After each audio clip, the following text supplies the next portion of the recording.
sobre o evangelismo, a título de introdução, algumas definições e conceitos.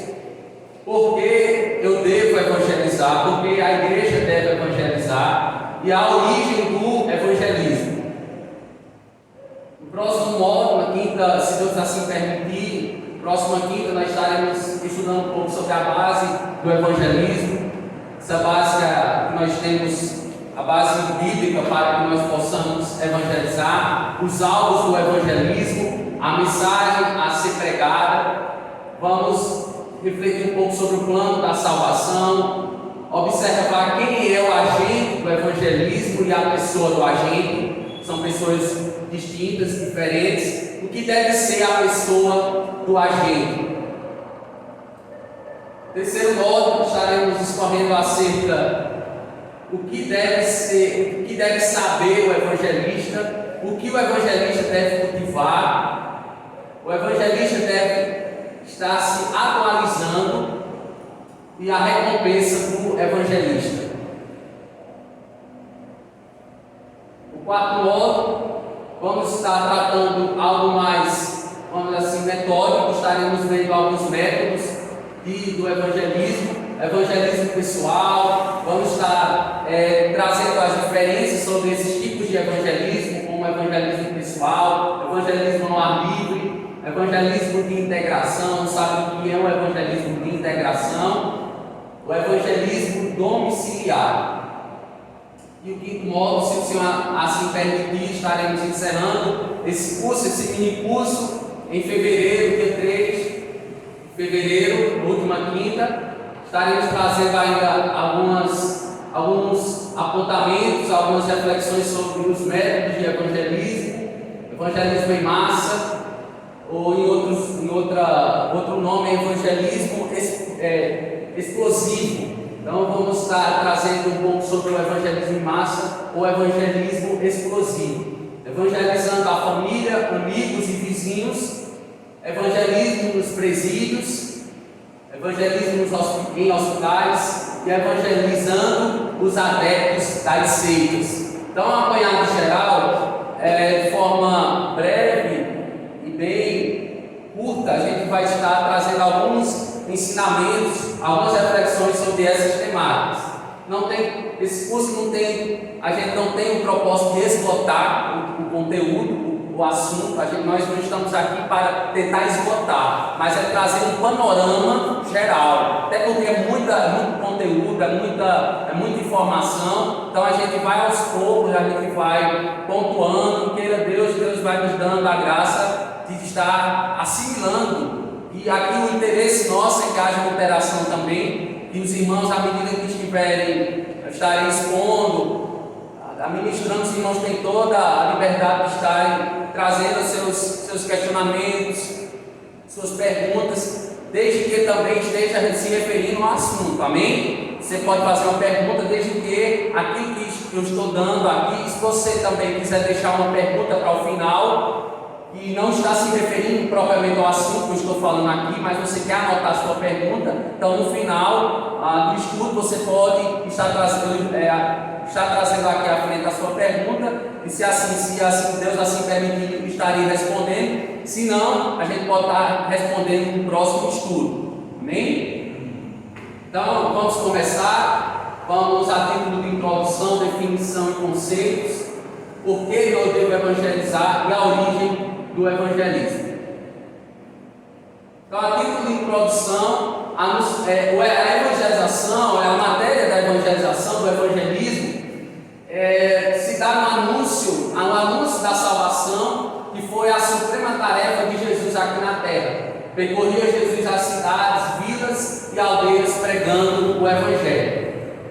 Hoje ainda Jesus, ele comissiona, ele chama, ele convoca cada crente a ser um pescador, a ser um proclamador, para que almas sejam alcançadas. E esse trabalho de evangelismo é um dever que cada um de nós deve tomar para si. Então o trabalho da evangelização, ele não está destinado somente ao pastor da igreja, ele não está destinado somente ao missionário da igreja, ele não está destinado somente à junta diaconal, aos líderes de departamento de ministério da casa do Senhor, ao líder de evangelismo da igreja, ele não está destinado a apenas uma parte da igreja, mas ela está destinada a todos os crentes, todos que se dizem salvos. Eles devem evangelizar, eles devem estar incumbidos na grande comissão. Como foi lido aqui o texto inicialmente pela missionária Nilda,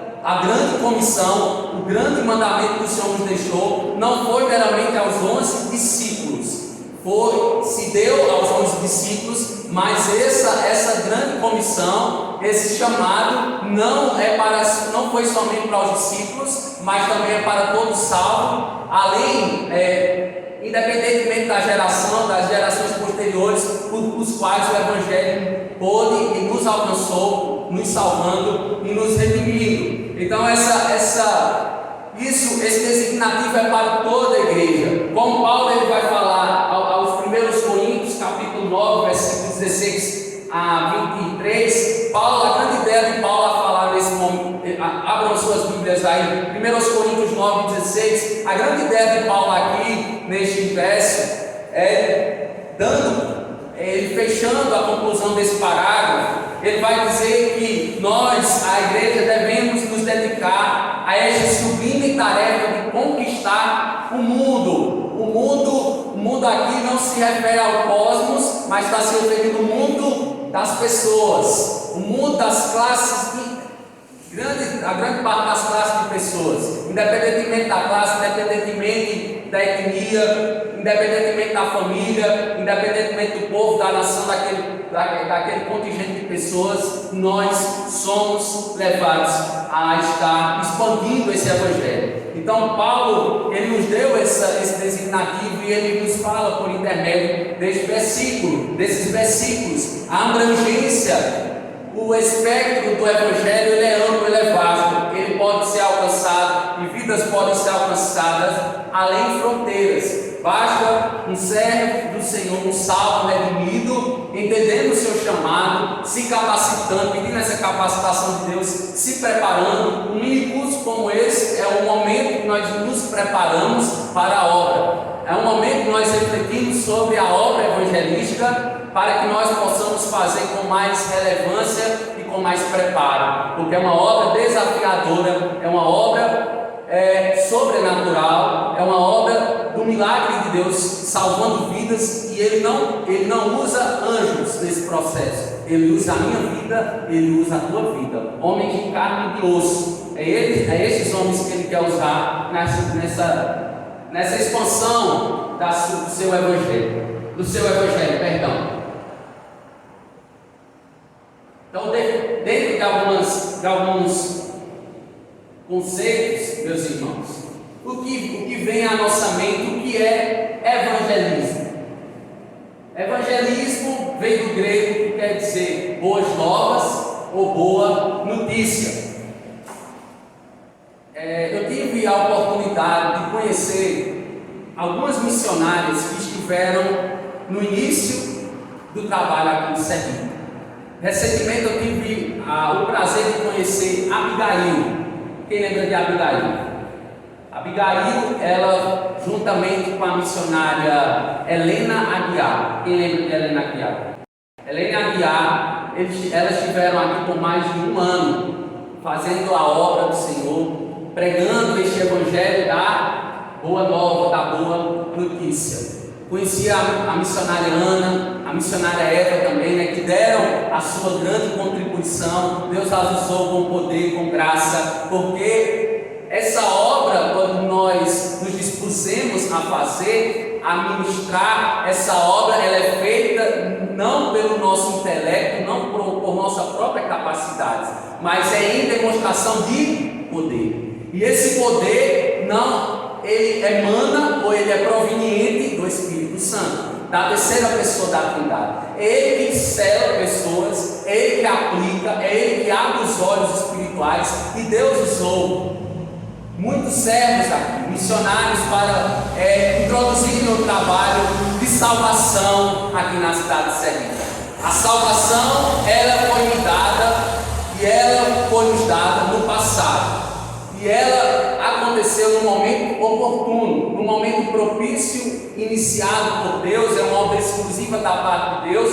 Portanto, evangelizar é também entender que você está dando, Deus está te dando a oportunidade naquele exato momento de você, por intermédio da palavra do Senhor, munido com as palavras, com as verdades bíblicas, está dando a oportunidade a outros a se arrependerem dos seus pecados e a direcionar a fé destes a Jesus Cristo. Portanto, a salvação, ela é agora, não é para amanhã, não é para daqui a alguma semana, não é para daqui a um ano, não é para o ano de 2023. Quando você pega, você tem que estar ciente que a salvação, ela não depende da sua eloquência no falar, na sua inteligência. Não, ela depende do poder do Espírito Santo na sua vida, e que você tenha esse discernimento que o Espírito Santo vai te usar naquele exato momento. Por isso que nós devemos sempre orar e entregar aquele momento. Nós vamos ver na direção do Senhor. Então, o evangelismo do grego, ele tem esse designativo, né, boas novas e boa notícia, que consiste na pregação do evangelho cristão. E esse evangelismo, ele vem dessa palavra latina, né, evangelho, né, vem da palavra latina evangelho.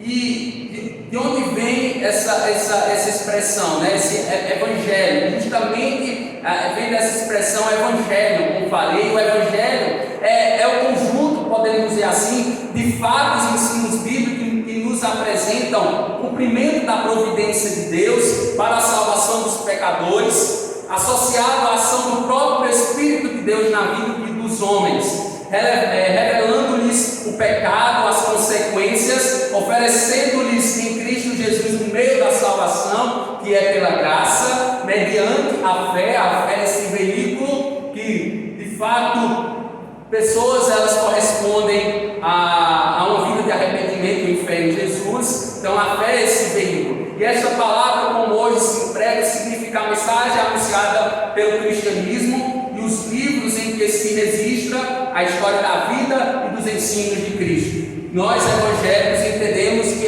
existe apenas 4 evangelhos canônicos, que a gente entende que eles são inspirados, né? Mateus, Marcos, Lucas e o Evangelho de João. Os 3 primeiros evangelhos sinóticos, que a gente entende eles são evangelhos que, na grande maioria, tem uma repetição daquilo que aconteceu no ministério de Cristo, no ministério apostólico, mas eles têm algumas diferenças, algumas ênfases que os evangelistas eles se dispuseram a fazer. O evangelho que a gente chama de evangelho teológico, né? O evangelho que traz vamos dizer assim, um arcabouço teológico. O que é um arcabouço? É um pano de fundo, é a história da salvação, podemos dizer assim. Então esses evangelhos eles encurtam mais essa história da salvação, que nós temos essa história da salvação contada de Gênesis a Apocalipse. É uma progressão, né? Diante da progressividade da revelação, nós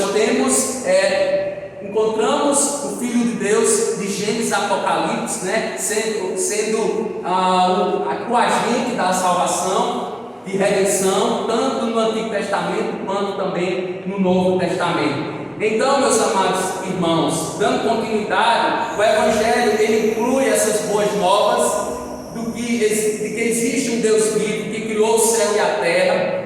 No Novo Testamento nunca se emprega o sentido de livro, e sim designando a mensagem de Cristo confiada a seus apóstolos. Assim, pois, esta mensagem tem as seguintes classificações. Aí eu vou pedir a ajuda de alguns irmãos para abrir as suas Bíblias nesse momento, para a gente ver alguns nomes que nos dão essa designação, ou eles vão mostrar esse evangelho em algumas citações. Vou pedir para o irmão Djalma abrir, por favor, Romanos capítulo 1, versículo 1. Vou pedir para a irmã Nança abrir Marcos capítulo 1, versículo 1. Vou pedir para o irmão Raimundo abrir Atos dos Apóstolos capítulo 20, versículo 24. Missionária Nilda, Efésios capítulo 6, versículo 15. Germano, Efésios capítulo 1, versículo 13. E o irmão Gabriel Gomes, 2 aos Coríntios, capítulo 4, versículo 4. E aí eu vou pedir para os irmãos lerem esses versículos, e aí os irmãos vão perceber, na grafia do texto, ele vai falar evangelho, ele vai dar uma designação, ou um nome que esse evangelho corresponde, naquilo que os autores eles estão tratando. Vamos lá? Romanos 1, versículo 1. Paulo, servo de Jesus Cristo, chamado para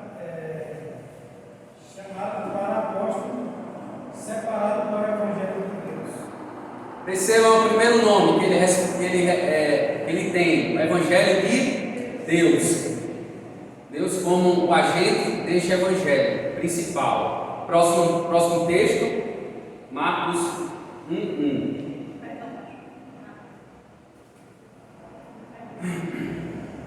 Amém? Vamos esperar a irmãnça. Marcos 1:1.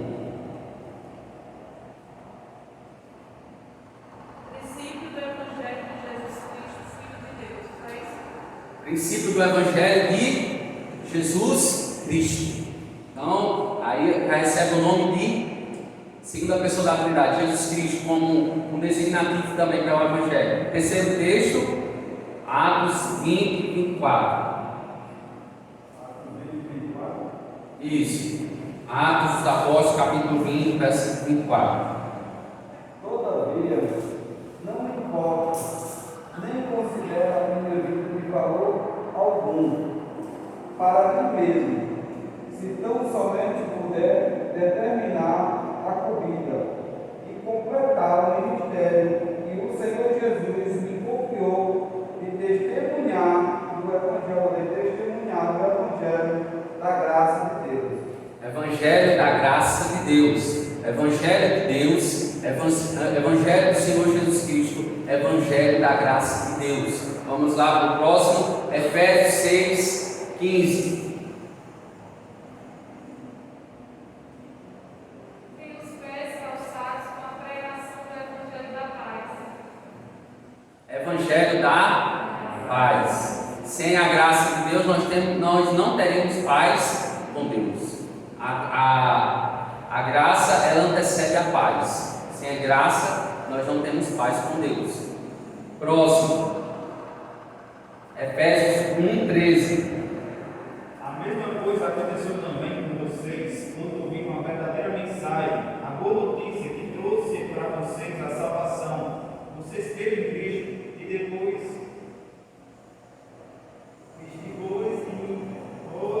vocês as tomaram a propriedade do Espírito Santo que lhe havia prometido.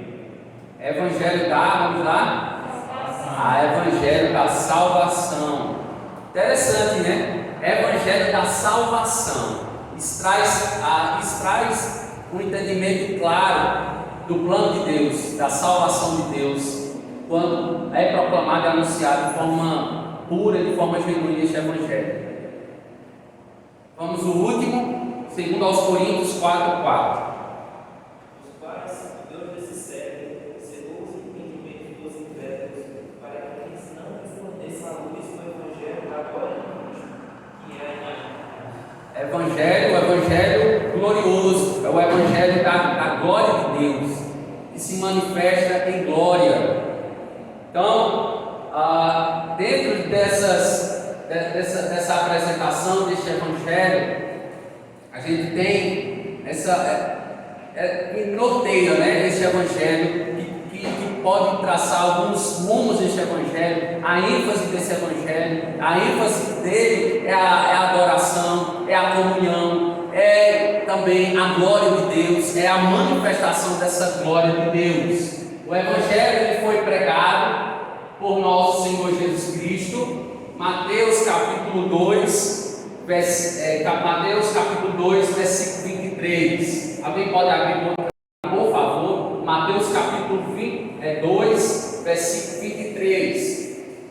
Ele foi pregado pelos apóstolos. Alguém abre em Atos 16, 10, por favor. E por aqueles que têm a vocação tem um dom que é para a evangelização, um dom específico tratado por Paulo mais à frente, né, na carta aos Efésios 4:11, em Atos dos Apóstolos 8, versículo 25.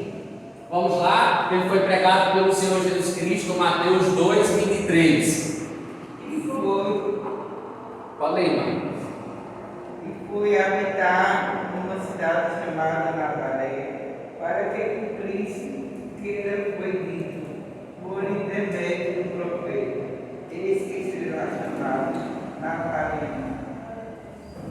Bem, ele é de Belém de Judéia, mas criou-se em Nazaré, né? Passou grande parte na vida dele, por isso que ele é chamado Nazareno. O segundo texto, Atos 16:10. E aí o irmão já abre Atos 8:25, para a gente ganhar tempo. Atos 16:10. E logo depois dessa visão, procuramos partir para a Macedônia, concluindo o que o Senhor nos chamava, para lhes anunciar o Evangelho. Então, as pequenas pedras, né, desse edifício, os apóstolos, eles também foram incumbidos com essa incumbência, foram incumbidos com esse mandamento, e aí eles foram até os confins da terra, ministrando, né, esse evangelho. Agora, os evangelistas, Atos 8:25. Eles, porém, havendo testificado, falaram a palavra do Senhor, voltaram para Jerusalém e evangelizaram muitas aldeias dos samaritanos. Isso aí nós temos propriamente dito, esse texto aí, a gente observa que Deus, ele vocaciona, ele dá dons específicos. Efésios 4:11. E ele designou alguns para apóstolos, outros para profetas, outros para evangelistas, e outros para pastores e mestres. Então Deus, ele, em alguns irmãos, ele dá dons específicos para estarem levando esse evangelho em todo o cumprimento, como um apóstolo, né, como um plantador de igreja, como um evangelista, aquele que leva a palavra além de fronteiras, como também pastores e mestres, né, que estão mais voltados ao ministério da palavra e da oração, mas que também Deus dá em certa medida o dom da evangelização. Então, Deus, ele é esse agente que prepara a sua igreja nesse processo. Então, evangelismo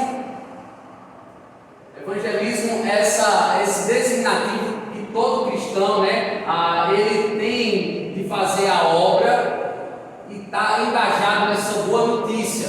Ele é algo mais, vamos dizer assim, geral. A evangelização, nós temos algo que a gente entende como algo, vamos dizer assim, dentro do ensino, vamos dizer assim, do mandamento do Senhor para as nossas vidas. Nós temos algo que nos traz, vamos dizer assim, uma dinâmica didática. É algo mais didático, vamos dizer assim. A evangelização, essa palavra, ela tem a ver com algo mais didático, de ensino, podemos dizer assim. A evangelização, evangelizar é pregar o evangelho, é cristianizar-se, ou outra expressão, catequizar. Quem já ouviu essa expressão aqui? Catequizar, catequese. A gente escuta mais na igreja católica, catequese. É até interessante que a gente ouviu muito, né, na gravação de Deus, qual é a limitação da Deus, né? E aí a gente ouviu muito assim, se referiu muito aos presbiterianos como parecendo um católico. Aí a primeira vez que eu vi essa expressão, vindo de uma igreja evangélica, foi da presbiteriana, eu chego a achei estranho assim, né?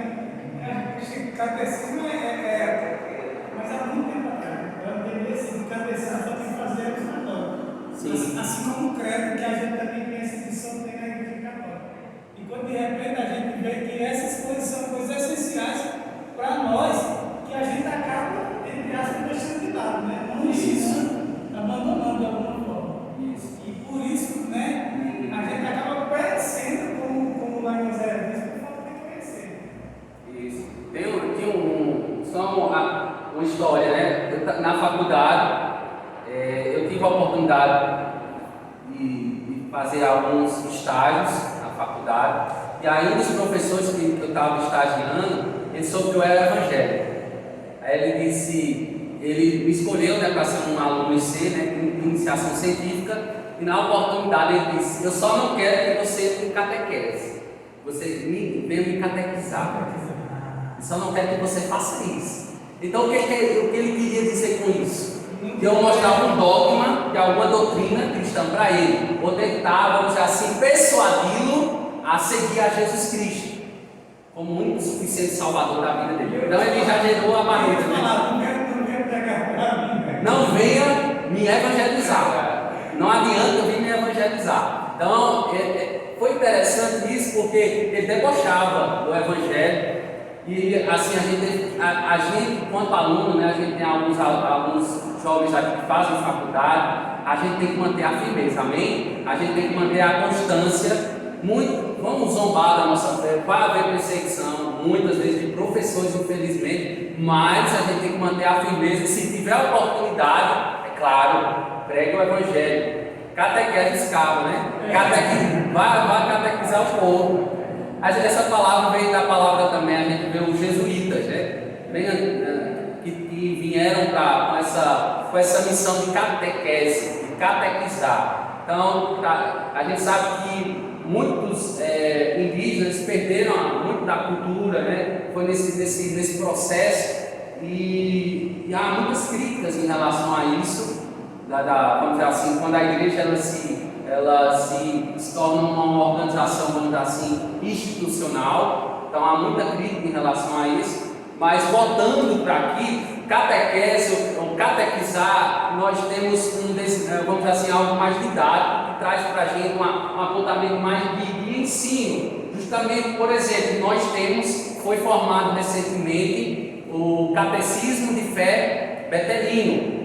86 anos de história que o Betel tem. Cada denominação ela tem uma forma de observar as doutrinas centrais da fé cristã, como, por exemplo, reformados, pentecostais, neopentecostais.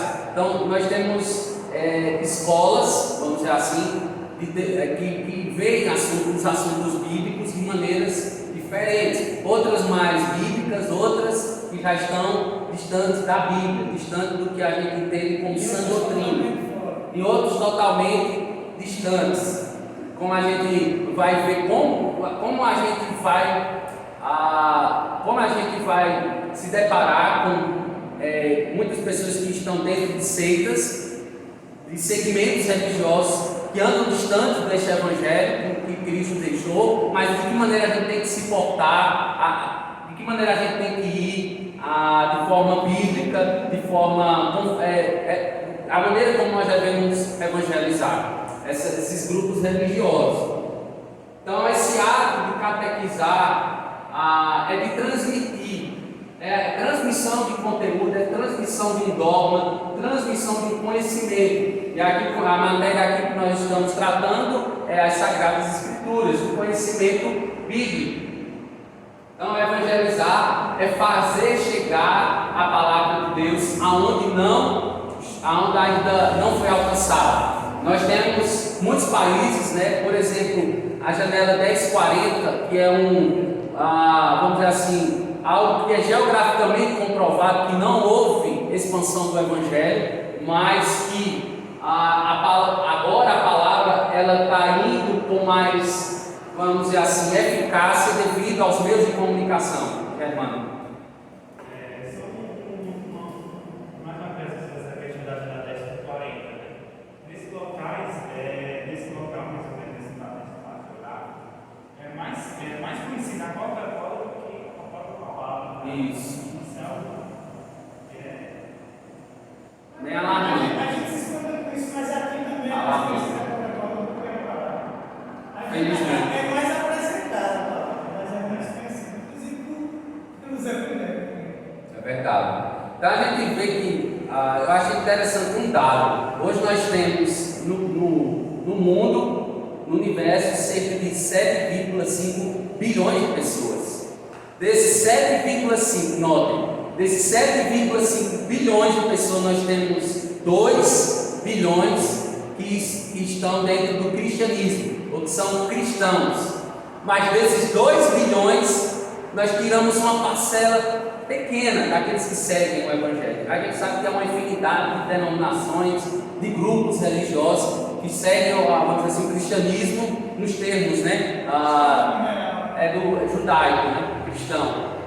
E percebam, 2 bilhões, o restou quantos que não conhecem?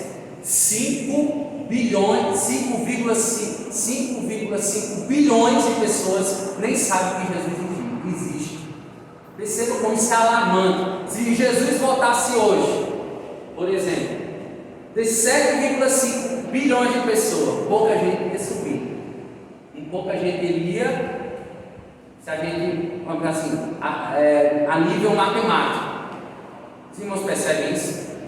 2 bilhões. Desses 2 bilhões, muitos conhecem Jesus de forma distorcida, ou outros evangelhos, outros espíritos de engano, outras situações. Então, há muito campo para nós evangelizarmos. Basta nós nos dispormos a fazer.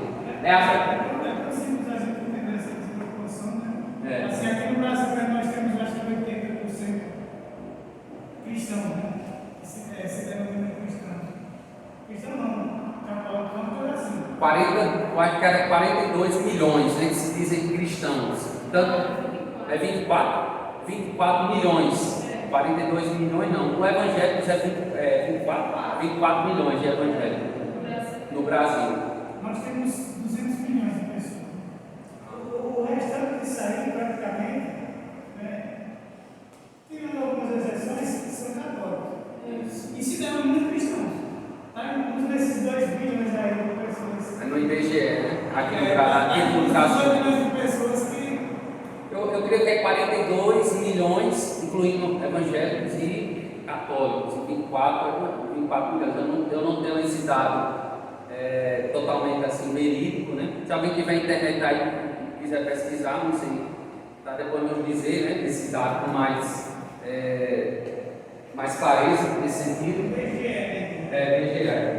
É anunciar as boas novas. Então este evangelho, além de levar a palavra, é apresentar a Jesus, é apresentar quem? Uma pessoa.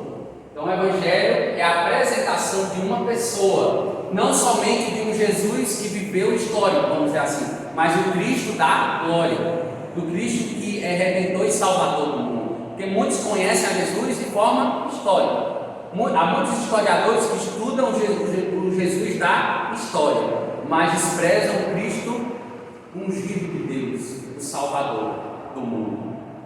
Então, nós estudarmos, nós temos base histórica, arqueológica, para dizer que Jesus, ele viveu, ele esteve nesta terra.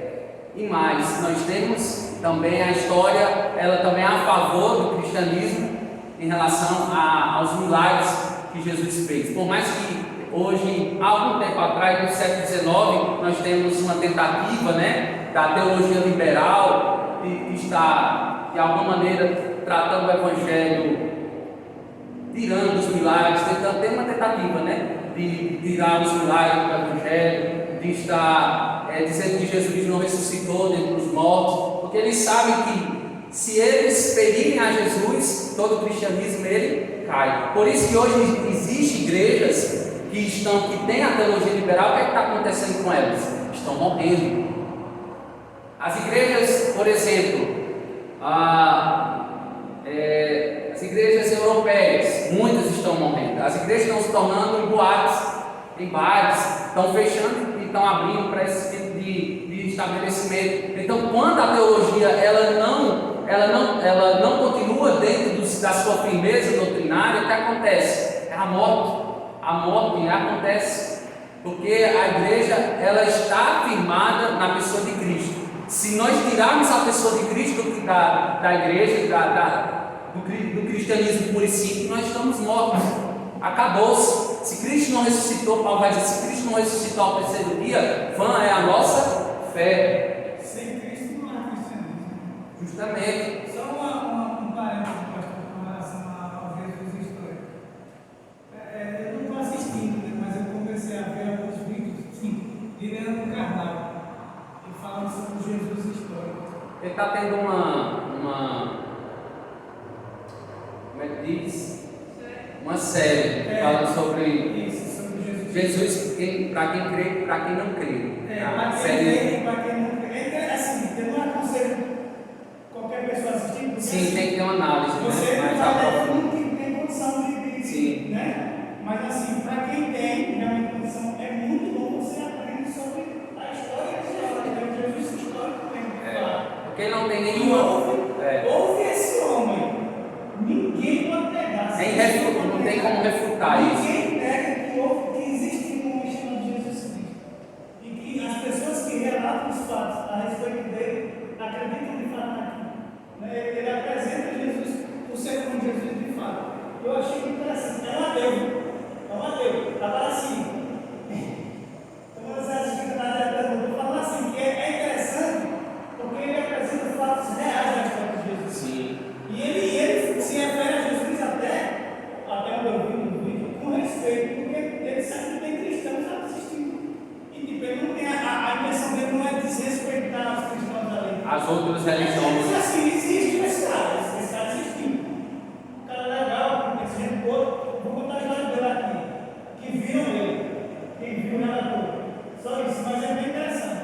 Até a série é Jesus Cristo para quem crê e para quem não crê. Para quem não crê. Infelizmente, eu acho até, em algumas situações, mais Convido. convicto, mais bíblico do que algumas pregações de alguns pastores na internet, que vocês verem aí querendo atualizar a Bíblia. Isso. Ele traz essa série, ele é histórico. Ele é historiador, perdão. Ele é historiador e ele traz dentro de uma visão mais, vamos dizer assim, abrangente das religiões. Ele trabalha com as ciências das religiões. Ele é muito bom nisso, com total respeito, né, a todos os grupos religiosos. É muito bom você ter uma análise mais crítica do Jesus histórico, e ele vai trazer também o Jesus que, dentro das ramificações religiosas, dentro de cada, vamos dizer assim, grupo religioso, ele vai tratar com respeito. É interessante. Se é assim, eu não acredito, mas os evangélicos acreditam nisso. Isso. Eu até assisti, né? Só que esse curso, eu não sei se vai ser disponibilizado no YouTube, porque no caso foi dada uma plataforma para pessoas que se inscreverem nesse curso, para depois estarem, eu acho mais de forma privativa, de estarem recebendo esse estudo. Mas possivelmente possa ser que ele disponibilize no YouTube, né? A plataforma. Manancia falar alguma coisa. Também sobre a questão, né? Falando de Jesus. Não sei se o pastor ia mencionar, já assistiu o filme Em Defesa de Cristo, já? Não lembro ao Em certo. Defesa de Cristo. Possa ser. Esse filme, você não tem que assistir. Ele é baseado em história real, esse filme. Creio que eu não assisti. Em defesa de Cristo. Em Defesa de Cristo. É muito interessante esse filme. Eu estava vendo ele passou tarde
123 milhões. 123 milhões. E para menos de 70 desses 64,6.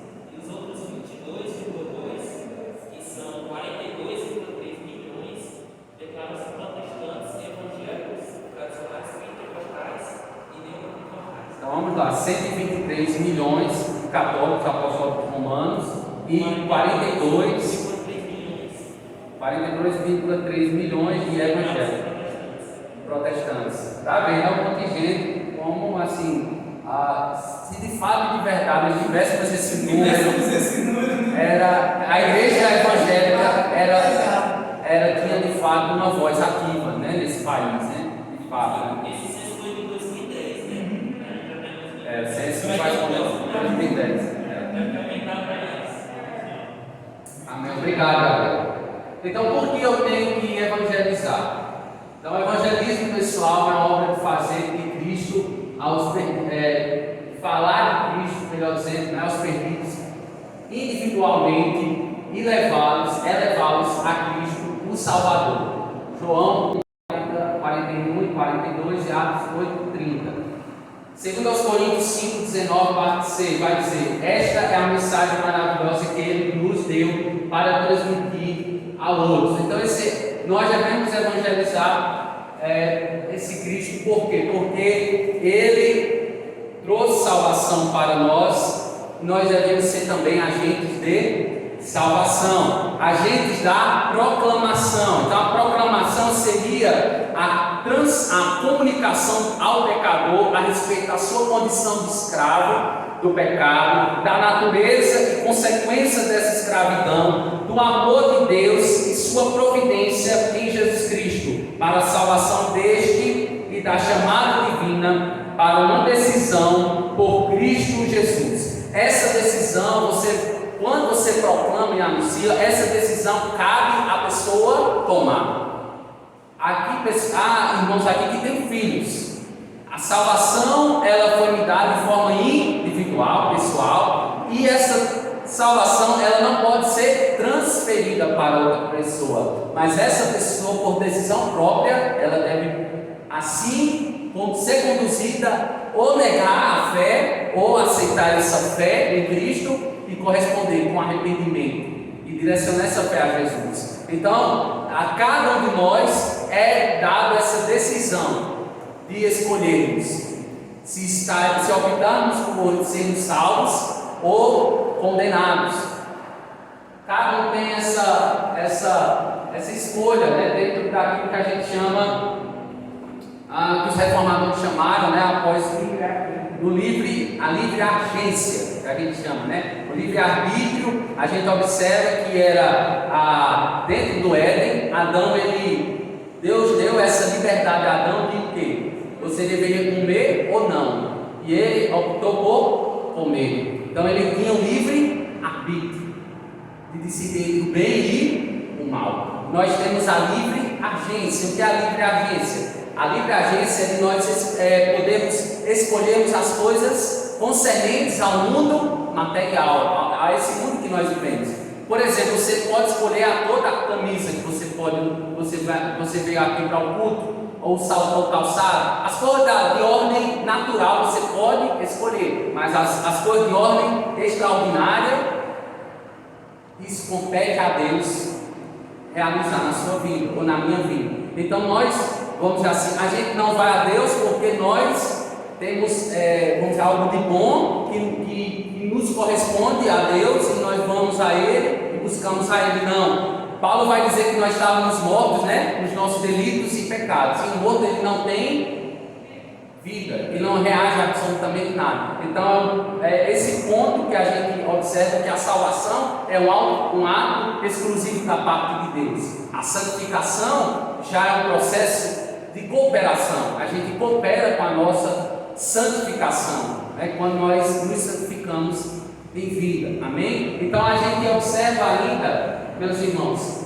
que Deus nos está utilizando para falar a vocês, né? Segundo aos Coríntios 4, 5, versículo 20, a parte B. Então é Deus que usa seres humanos para falar a outros. E ainda a gente falando acerca dessa evangelização, o que significa essa evangelização? O que é a evangelização? Que resposta você, a pergunta é: que resposta você teria a essa questão?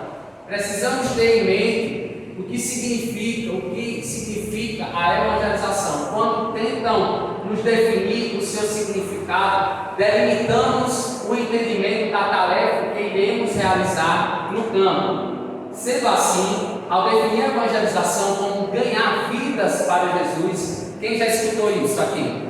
Essa frase: você deve ganhar vidas, almas para Jesus. Os irmãos acham que isso está correto, biblicamente falando? Alguém pode falar algo a respeito sobre isso? Os irmãos percebem nessa frase: ganhar almas para Jesus. Essa frase é interessante. Eu já usei muito essa frase. Assim, Ganhar. Quem está dizendo que vai ganhar alma? Ganhar almas para Jesus, ele está induzindo que eu posso ganhar. tem poder. Tem poder para ganhar. E a gente tem poder para ganhar almas para Jesus? Será que a gente tem esse poder de ganhar almas para Jesus? Como é comum, ouvirmos, colocamos sobre nós a responsabilidade. O termo propriamente dito é incorreto porque a gente coloca em nós esse peso, essa responsabilidade, porque a responsabilidade de converter ou não converter o pecador, essa responsabilidade é de quem? Igreja? Do Espírito Santo. É sobre ele estar nessa responsabilidade de converter almas ou não para o reino dos céus. Nós somos apenas o quê? Nesse processo, instrumentos, canais. Amém, igreja? Então a gente não deve o quê?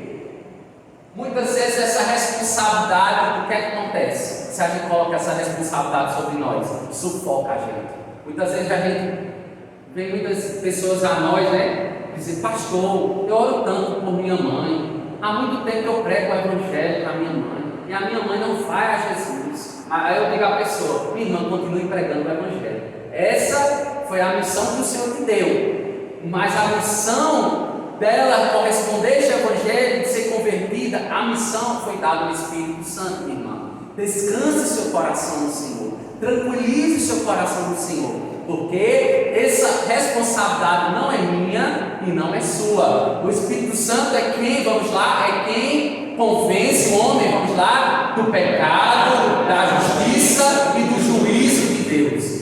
Eu não tenho essa responsabilidade de convencer ninguém, mas qual é a nossa responsabilidade? Ir pregar. Missionária Nilda? Ninguém quer obrigar, Isso não é por força nem por violência que as pessoas vêm a Jesus, mas é por poder, porque salvação é demonstração de poder de Deus, porque envolve um milagre. Porque perceba, uma pessoa está morta. Como uma pessoa vem à vida? A salvação de fato é uma ressurreição, quando a pessoa ela se ressurge da morte e agora tem vida. A vida foi dada novamente a mim e a você, por isso que você deve valorizar, porque você é um salvo. Diante desses 7,5 bilhões de pessoas, Deus me escolheu e Deus te escolheu. Valorize a salvação que foi te dada. Não menospreze a graça de Deus, mas fale da graça de Deus. Fale do Evangelho de Deus. Fale da pessoa bendita de Jesus, porque Ele te escolheu. A Bíblia vai dizer que muitos são os chamados, mas poucos são os escolhidos. Você foi um escolhido de Deus. Então, manifeste essa escolha, essa eleição. Antes da fundação do mundo, Deus te escolheu para ministrar, para falar deste evangelho. Aí vem a pergunta: mas será que pesa, como já refletimos, será que pesa sobre nós a conversão de alguém? A evangelização diz respeito à mensagem que anunciamos, é a mensagem do anúncio. O evangelismo é alguém que comunica a boa notícia dos céus. Sua tarefa é conhecida pela mensagem de Jesus Cristo, anunciada aos perdidos em seus pecados. e não pela conversão do pecador. Então nós observamos a mensagem anunciada aos perdidos. E não, a gente não é capaz de converter uma pessoa de um pecador. Só Deus ele converte o pecador. Nós não convertemos o pecador. Quem somos nós? Nós levamos a mensagem, amém? Então a evangelização é você levar a mensagem. E se for da vontade do céu, o Espírito Santo sopra onde ele quer soprar. E no momento é Deus agindo com misericórdia. Agindo Deus, quem impedirá? Absolutamente ninguém pode impedir o agir do Senhor. E no Novo Testamento nos diz que evangelização significa simplesmente pregar o Evangelho, as boas novas. Ao comunicar a obra de Jesus ao pecador, a evangelização acontece, pois a boa notícia de Deus ao homem é assim proclamada. E por meio da explicação do que Jesus fez pelo pecador, que este pode ser convertido. Portanto, precisamos lançar semente no coração dos homens, na esperança de que Deus faça crescer a mensagem que proclamamos. Isso é evangelização. É você fazer com que uma pessoa reconheça que é pecador, como você um dia reconheceu que é pecador e que há solução para o pecado dessa pessoa somente e única e exclusivamente por intermédio da pessoa de Jesus. Então, o que precisamos comunicar na evangelização? Todos nós somos cristãos, porque um dia fomos comunicados acerca da obra de Jesus. E de uma forma maravilhosa, a história de Jesus se revelou no nosso coração com uma mensagem de amor de Deus para conosco. A salvação só é possível se Jesus for comunicado. Caso contrário, a evangelização não ocorrerá e correremos o risco de enganar outros com outras mensagens. A mensagem que devemos comunicar é ter, no mínimo, as seguintes características. Percebam, a primeira característica da mensagem que você deve levar. A primeira característica é a mensagem que apresenta Jesus como Salvador do mundo. O próprio Jesus, o nome de Jesus dá esse significado. O Senhor salva. Então, o significado da palavra Jesus, o nome Jesus é o Senhor salva. Então, você vai pregar o Senhor, o Senhor da salvação. O texto de João 3,16 nos diz, vamos lá, vamos dizer todos, porque Deus amou o mundo de tal maneira que deu seu Filho unigênito, para que todo aquele que nele crê não pereça, mas tenha a vida eterna. Então você vai pregar o Evangelho a toda criatura. Em primeiro lugar, a gente deve evangelizar usando essa medida, entendendo que é um mandamento que o Senhor nos deu. Você sabia que evangelizar é um mandamento, é uma ordem, está no imperativo, Ide, por todo mundo, fazer discípulos de todas as nações, batizando em nome do Pai, do Filho e do Espírito Santo. Em outras, tanto em Mateus 28, versículo 18, como em Marcos, a gente tem a ordem, o imperativo, a da ordenança, do mandamento que o Senhor nos dá, de estarmos incumbidos com esse mandamento. Porque essa mensagem, quando nós entendemos essa mensagem, essa missão que foi nos dada, nós entendemos que essa mensagem, ela atinge a toda criatura. Ela vai atingir a toda criatura, porque o próprio texto vai dizer: ide por todo mundo e pregar o Evangelho a toda criatura. Ela vai atingir todas as nações, porque nós fazemos discípulos de todas as nações. E ela também, ela atinge todo o mundo. Ide por todo mundo, é por todo mundo que há ser vivente. Aonde existir fôlego de vida, nós devemos ir. E ela também ela será pregada em todas as aldeias. E percorria Jesus todas as cidades e aldeias, ensinando nas sinagogas, pregando o Evangelho do Reino e curando toda sorte de doenças e enfermidades. Mateus 9,35. E essa mensagem ela será pregada em todo o lugar. Atos 17,30 diz o seguinte: mas Deus, não levando em conta os tempos da ignorância, manda agora que todos os homens em todo lugar se arrependam. arrependei-vos e credes no Evangelho. Então essa mensagem deve ser cumprida por nós que somos missionários. A igreja de Cristo, ela é uma igreja missionária. Igreja evangélica missionária do Betel brasileiro. Nós carregamos no designativo da nossa denominação o nome missionário. Então todo crente, todo salvo, ele é um missionário em potencial. Quem aqui é um missionário de Deus? Todos aqui são missionários. Todos aqui foram chamados para essa missão. Então, cumpra a missão de ser um evangelista.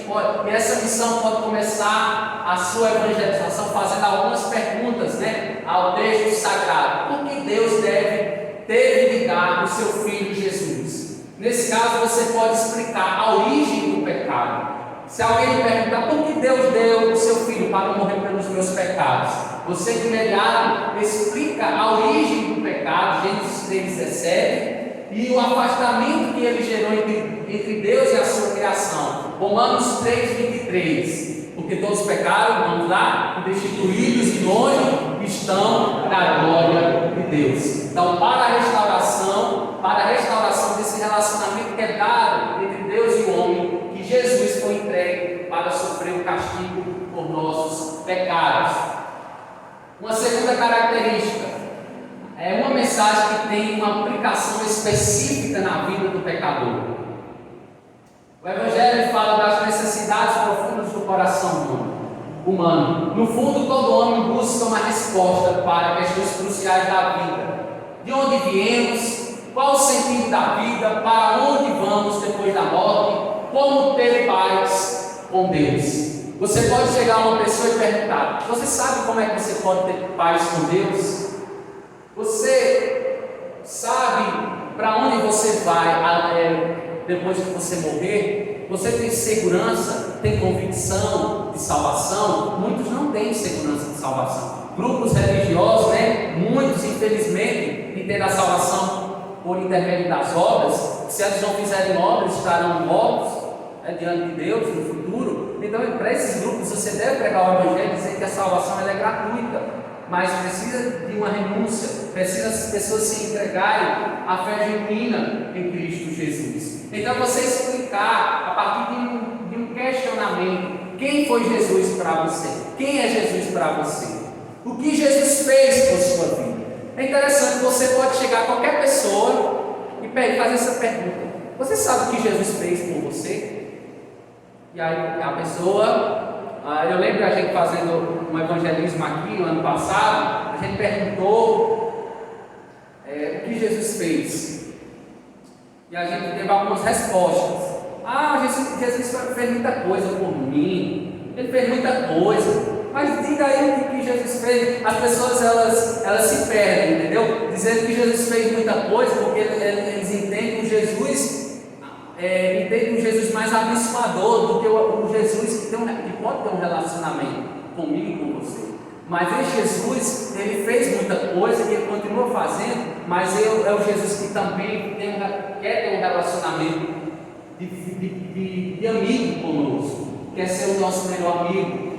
E Jesus vai dizer em João 14,6: respondeu Jesus: eu sou o caminho e a verdade e a vida. Ninguém vem ao Pai a não ser por mim. Então mostre à pessoa que você está evangelizando como Jesus revela a nossa identidade, a imagem e semelhança de Deus, como Ele dá um objetivo que vale a pena a vida e como Ele nos prepara para se encontrar com o Pai.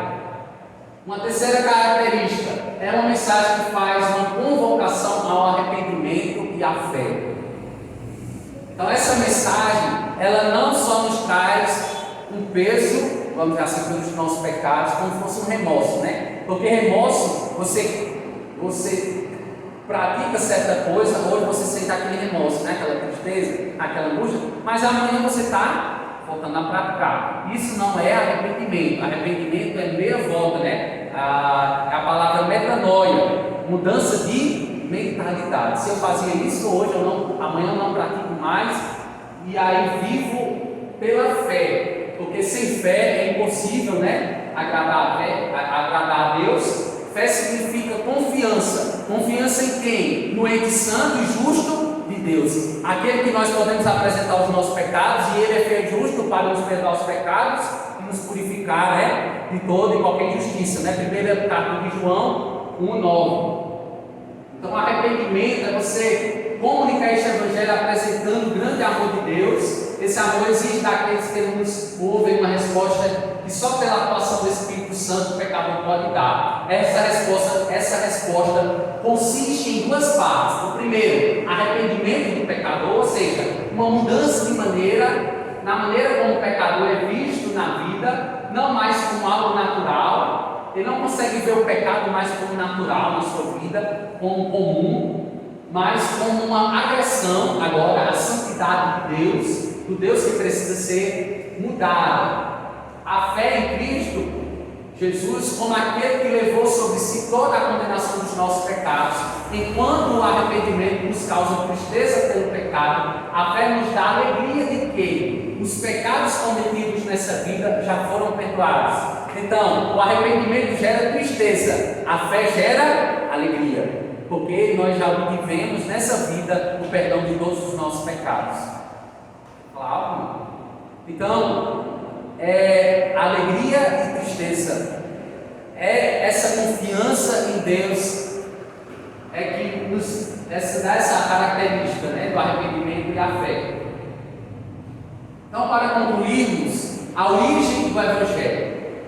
A origem do Evangelho se dá na obra do Trino Deus, ou do Triuno Deus. Essa palavra, né, trino ou triuno, tem a ver com a Trindade, a Santíssima Trindade, Deus triuno, né? Deus Pai, Deus Filho e Deus Espírito Santo. Ele se manifesta nessas três pessoas, o único Deus que se manifesta em três pessoas. É por isso que ele é chamado o Deus Trino, que preparou antes do homem pecar esta salvação. Interessante que ele preparou essa salvação, o palco da salvação, antes de Adão comer o fruto proibido.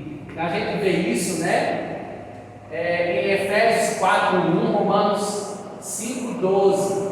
Antes da fundação do universo, Deus estava planejando, né, a redenção e a restauração da semelhança divina que o homem viria a perder com o pecado.